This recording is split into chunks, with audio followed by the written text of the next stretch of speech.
எப்போதுமே நமக்கு எவ்வளோ லாபம் வரும் அப்படிங்கிறத மட்டுமே மனசில் வச்சுக்காம, பிரச்சனைன்னு வந்தால் எப்படி பிரச்சனை வரும், யார் மூலமாக வரும், அந்த பிரச்சனைகளை எப்படி கையாள தெரிந்து கொள்வது அப்படிங்கிறத கொஞ்சம் யோசிச்சு முன்கூட்டியே தெரிந்து வைத்துக் கொள்வது நல்லது. ஸோ இந்த லாஸ் அப்படிங்கிறது எதனால ஏற்படும், நம்ம நாள் வர்த்தகம் பண்ண போறோமா இல்லை லாங் டேர்ம் இன்வெஸ்ட்மெண்ட் பண்ண போறோமா, இந்த ரெண்டுல முதல்ல முடிவு பண்ணணும். ஷேர் மார்க்கெட்டை பொறுத்த மட்டும் லாஸ் அப்படிங்கிறது தவிர்க்கவே முடியாத ஒன்று. அப்ஸ் அண்ட் டவுன்ஸ் இருந்தாதான் அதுக்கு பேர் share market. Damani group of company, எப்படி உங்களுக்கு ரிலையன்ஸ் குரூப் அந்த மாதிரிலாம் சொல்றோம் இல்லையா, அது மாதிரி இவங்க தமானி குரூப் ஆஃப் கம்பெனி. இந்த கம்பெனியோட ஃபேஸ் வேல்யூ 10 ரூபாய். டைட்டனை பொறுத்த மட்டும் உங்களுடைய நெட் ப்ராஃபிட் கண்டினியூஸாக 5 வருடங்களாக அதிகரித்து கொண்டுதான் இருக்கிறது. ரீசெண்டாக 3000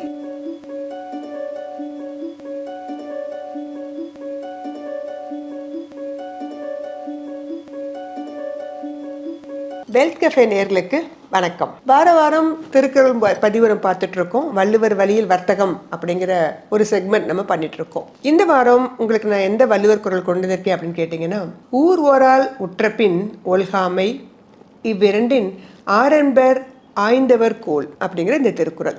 இது அர்த்தம் என்ன அப்படின்னு கேட்டீங்கன்னா, இடையூறு வருவதற்கு முன்பே அதனை நீக்கிட முனைவது, மீறி வந்துவிட்டால் மனம் தளராது இருப்பது ஆகிய 2 வழிகளுமே அறிவுடையவர் கொள்கை ஆகும் அப்படிங்கிறது தான் இந்த திருக்குறளுடைய விளக்கம்.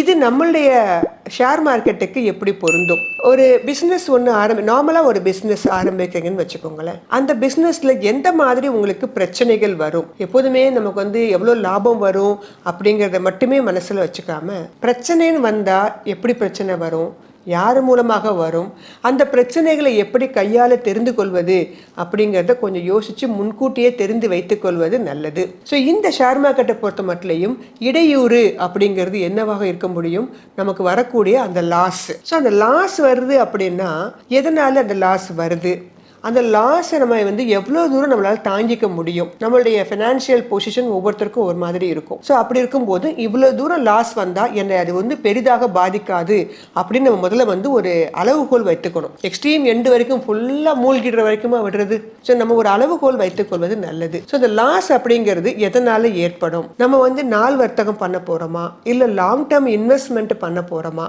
இந்த ரெண்டுல முதல்ல முடிவு பண்ணணும். இப்போ நாள் வர்த்தகம் அப்படின்னு வரும்போது இந்த லாஸ் வருமா? கண்டிப்பாக வரும். இடையூறு வரும். அது வருவதற்கு முன்பே நான் எப்படி நீக்கிட முனைவது?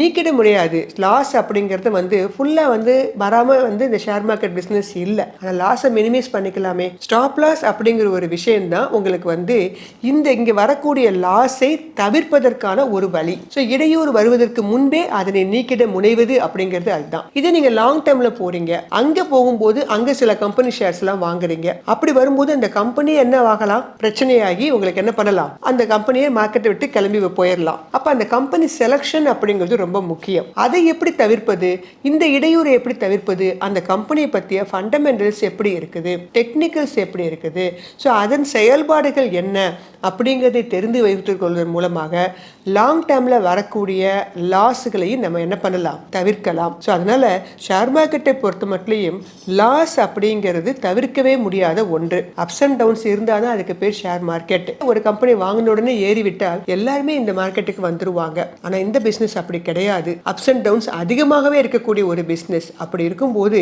அதில் எந்த மாதிரி லாஸ் எல்லாம் ஏற்படும், அதை எப்படி நான் கையாள்வது அப்படிங்கிறத முன்கூட்டியே தெரிந்து வைத்துக் கொண்டால் பிற்பாடு வரும்போது நம்ம பெரிதா கவலைப்பட வேண்டிய அவசியம் இருக்காது. இப்படி எல்லா விஷயங்களையும் ஆராய்ந்து பண்ண பிறகும் கூட சில நேரங்களில் நமக்கு லாஸ் வரதுக்கு வாய்ப்புகள் உண்டு.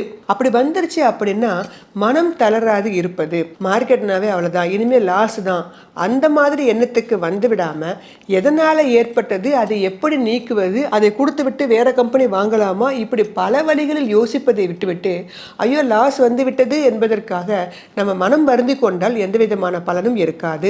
அதை விட்டு விட்டுட்டு நீங்க மனம் தளராது அந்த நிகழ்வுகளையே திரும்ப திரும்ப செய்யாம வேற அடுத்த ஆல்டர்னேட் என்ன அப்படிங்கிறதையும் யோசித்து பண்ணோம் அப்படின்னா நிச்சயமாக ஷேர் மார்க்கெட்டை பொறுத்த மட்டும் நமக்கு பெரிய லெவல்ல ஒரு பாதிப்பை உண்டு பண்ணாது. இங்க ஸ்டாப் லாஸ் போடுறது கிடையாது. ரெகுலரா ட்ரேடிங் பாத்தீங்கன்னா கண்ட நேரத்தில் பண்றது, இஷ்டப்பட்ட நேரத்தில் பண்றது, எந்த ஒரு மெத்தடையும் அடாப்ட் பண்ணி பண்றது கிடையாது. எடுத்தோடனே ஹியூஜ் வேல்யூம் எடுக்கிறது, ப்ராஃபிட் அண்ட் லாஸ் பத்தி எந்த விதமான ஐடியாஸும் இல்லாம இருக்கிறது. இப்படி எந்த விதமான கோட்பாடுகளும் கொள்கைகளும் இல்லாம நீங்கள் இன்வெஸ்ட்மெண்ட்டோ ட்ரேடிங்கோ பண்ணுனா மார்க்கெட்டில் எப்படி பணம் பண்ண முடியும்? நம்ம வந்து பை பண்ணுவோம், நம்ம பை பண்ணோன்னு ஷேர் விலை ஏறணும் அப்படின்னு எதிர்பார்த்தா அது இங்கே நடக்காது. It's not a magical one. இதுலேயும் நீங்கள் சிஸ்டமேட்டிக் அப்ரோச் இருக்கணும், ரெகுலர் அப்ரோச் இருக்கணும், டிசிப்ளின் அப்ரோச் எல்லாம் இருக்கணும். இதெல்லாம் இருந்தால் மட்டும்தான் ஷேர் மார்க்கெட்லேயும் நம்ம பணம் பண்ண முடியும். ஸோ அதனால் நேயர்கள், நீங்கள் லாங் டேர்ம் இன்வெஸ்டராக இருந்தாலும் சரி, ட்ரேடராக இருந்தாலும் சரி, ஒரு ரெகுலாரிட்டியை நீங்கள் மெயின்டைன் பண்ணுங்கள். அதே மாதிரி லெட்ஜர்லாம் ரெகுலராக நோட் பண்ணி எழுதி வச்சு பாருங்கள். அதுதான் உங்களை வந்து என்ன பண்ணும், இன்னும் பண்படுத்தும். ஸோ அதனால் இந்த விஷயங்கள்லாம் நீங்கள் தெரிந்து வைத்து கொண்டால் ஒரு இடையூறு வருவதற்கு முன்பே அதை எப்படி வந்து கையாள்வது, ஒரு வேளை வந்துட்டாலும் பேனிக் ஆகாமல் எப்படி கண்டினியூ பண்ணுறது, இந்த விஷயங்கள் எல்லாமே நீங்கள் நன்றாக தெரிந்து வைத்துக்கொண்டு இந்த ஷேர் மார்க்கெட் பிஸ்னஸில் இறங்குனீங்க அப்படின்னா பெரும்பாலும் பிரச்சனை வராது. நம்ம மற்ற எல்லா ஃபினான்ஷியல் இன்ஸ்ட்ருமெண்ட்ஸை விட கண்டிப்பாக ஒரு நல்ல லாபத்தை பெற முடியும். அதை தான் நம்மளுடைய திருவள்ளுவர் இந்த குறளில் வந்து உங்களுக்கு ஏற்கனவே சொல்லியிருக்காரு. மார்க்கெட் கேப் வரிசையில் நம்ம எப்போது ஒரு ரெகுலராக 2 கம்பெனி பார்த்துட்டு வந்துட்டு இருக்கோம் இல்லையா? அந்த வரிசையில் நம்ம இன்னைக்கு பார்க்க போகிற கம்பெனி என்னன்னு கேட்டிங்கன்னா அவென்யூ சூப்பர் மார்க்கெட் அப்படின்னு சொல்லக்கூடிய இந்த கம்பெனி. டிமார்ட் அப்படிங்கிற பேர் சொன்னால் எல்லாருக்கும் தெரிஞ்சிடும். ஸோ இந்த கம்பெனியுடைய கரண்ட் மார்க்கெட் பிரைஸ் 4680 அப்படிங்கிற இடத்துல வந்து இந்த பதிவின் போது ட்ரேட் ஆகிட்டு இருக்கு. இவங்களுடைய மார்க்கெட் கேப் 3,04,549 கோடி. கடந்த 5 வருடங்களுக்கு முன்னாடி தான் வந்து பார்த்தீங்கன்னா இவங்க ஐபிஓ வழியாக ஷேர் மார்க்கெட்டுக்குள்ள வந்தாங்க. தமானி குரூப் ஆஃப் கம்பெனி, எப்படி உங்களுக்கு வந்து ரிலையன்ஸ் குரூப் அந்த மாதிரிலாம் சொல்கிறோம் இல்லையா, அது மாதிரி இவங்க தமானி குரூப் ஆஃப் கம்பெனி. இந்த கம்பெனியோட ஃபேஸ் வேல்யூ 10 ரூபாய். டிவிடெண்ட் நல்லாவே கொடுக்கக்கூடிய ஒரு கம்பெனியாக இது இருக்குதா அப்படின்னு கேட்டிங்கன்னா அந்த மாதிரி கிடையாது. இவங்க நல்ல ப்ராஃபிட் காமிச்ச போதும் இனிமேல் தான் இப்போல்லாம் கொடுக்க கொஞ்சம் லைட்டாக ஆரம்பிச்சிருக்காங்க. இவங்க ஒரு மார்க்கெட் லீடர் அப்படின்னு சொல்ல, சூப்பர் மார்க்கெட் அப்படிங்கிறது பார்த்தீங்கன்னா ஒரு மார்க்கெட் லீடர் அப்படிங்கிற வரிசையில் வர்றாங்க. கண்டினியூஸா இவங்களுடைய நெட் ப்ராஃபிட் வந்து பாத்தீங்கன்னா அதிகரித்து கொண்டே இருக்கிறது. ஏன்னா இது ஒரு எஃப்எம்சிஜி குரூப் இல்லையா? ஸோ எப்போதும் அந்த கடைகளில் இல்லாத பொருளே இல்லைன்னு சொல்லலாம். அந்த அளவு வந்து இருக்கக்கூடிய டிமார்ட் போனவங்களுக்கு தெரிஞ்சிருக்கும். ஃபுட்ல இருந்து கார்மெண்ட்ஸ், டாய்ஸ், என்ன இல்லை ஒரு விஷயம் இல்லாமல் எல்லா விஷயமும் ஒரே இடத்துல கிடைக்கக்கூடிய ஒரு ஷாப்பாக இருக்கக்கூடியது டிமார்ட் அப்படின்னே சொல்லலாம். ஸோ அப்படிப்பட்ட இந்த கம்பெனியுடைய ப்ராஃபிட் 2535 கோடி. ரிட்டர்ன் ஆன் ஈக்விட்டி 13% உள்ள கம்பெனி. டெட் ஈக்விட்டி பார்த்தீங்கன்னா கிட்டத்தட்ட 0 டெப்ஸ் கம்பெனி தான். இப்போ ரீசெண்டாக அவங்க டாக்ஸ் பர்பஸ்க்காக 0.03 காமிச்சிருக்காங்க. ப்ரமோட்டர் 74%, எஃப்ஐஎஸ் 8%, டிஐஐ 8.5% இருக்கிறாங்க. எஃப்ஐஎஸ், மியூச்சுவல் ஃபண்ட் இவங்க எல்லாருமே சமீப காலத்தில் அதிகமான அளவுக்கு வாங்கிட்டு வர்றாங்க. வெகு விரைவில் 5500 அப்படிங்கிற இடத்தை அடைவதற்கான வாய்ப்புகள் உண்டு.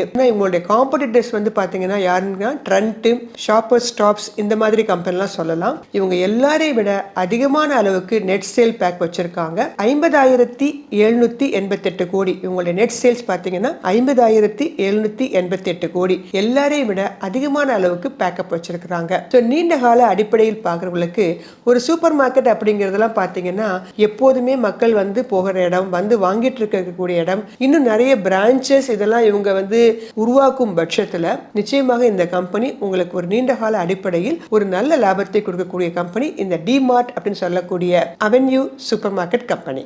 மார்க்கெட் கேப் வரிசையில் நம்ம பார்க்க போற இரண்டாவது கம்பெனி டைட்டன். டாடா குரூப்ஸ்ல டைமண்ட் அண்ட் ஜுவல்லரி அப்படிங்கிற கேட்டகரி கீழே வரக்கூடிய இந்த டைட்டன் கம்பெனி இந்த பதிவின் போது 3354 அப்படிங்கிற இடத்துல ட்ரேட் ஆயிட்டு இருக்கு. இவங்களுடைய மார்க்கெட் கேப் 2,97,683 கோடி. ஸ்வாட் அனாலிசிஸ்ல கிட்டத்தட்ட 12 point வைத்திருக்கிறாங்க.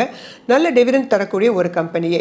Strong financials and also market leader. இந்த கம்பெனி வந்து மியூச்சுவல் ஃபண்டுடைய டார்லிங் அப்படின்னே சொல்லலாம். மியூச்சுவல் ஃபண்ட் சமீப காலமாக 43 ஸ்கீம்ஸ்ல இருந்தவங்க 45 ஸ்கீம்ஸாக இன்க்ரீஸ் பண்ணிருக்காங்க. எஃப்ஐஎஸும் அவங்களுடைய ஸ்கீம்ஸ்ல இன்க்ரீஸ் பண்ணிட்டு வர்றாங்க. இந்த கம்பெனி எஸ்பிஐ கார்டோட லிங்க் பண்ணி டைட்டன் எஸ்பிஐ கார்டு அப்படின்னு ஒரு கார்டை லான்ச் பண்றாங்க. 5% கேஷ்பேக் மூலமாக இவங்களுடைய மற்ற கம்பெனிகளோட, அதாவது கேரட்லைன், ஜோயா அப்படிங்கிற ஆன்லைன் ஆஃப்லைன் சேல்ஸ் எல்லாம் இவங்க வந்து ஆரம்பிச்சிருக்காங்க. டைட்டனை பொறுத்த மட்டும் உங்களுடைய நெட் ப்ராஃபிட் கண்டினியூஸாக 5 வருடங்களாக அதிகரித்து கொண்டுதான் இருக்கிறது. ரீசெண்டாக 3,273 கோடி காமிச்சிருக்காங்க. ரிட்டர்ன் ஆன் ஈக்விட்டி நல்ல ஹையா உள்ள ஒரு கம்பெனியை பார்த்தீங்கன்னா டைட்டன் 27.42% இருக்கிறாங்க. இந்த கம்பெனியோட dead equity 0.63. Promoter 52%, FIs 18%, DII 10%, public நாம 17% வச்சிருக்கோம். இவங்க கேரட்லின் ஜுவல்லரி அப்படிங்கிற பிராண்டட் பேர்ல யூஎஸ்ல வந்து ஒரு நல்ல ஒரு உருவாக்கத்தை உண்டு பண்ணியிருக்கிறாங்க. இவங்களுடைய டார்கெட்டாக கிட்டத்தட்ட 10,000 கோடியை வந்து நிர்ணயம் பண்ணி வேலை பார்த்துட்டு இருக்காங்க.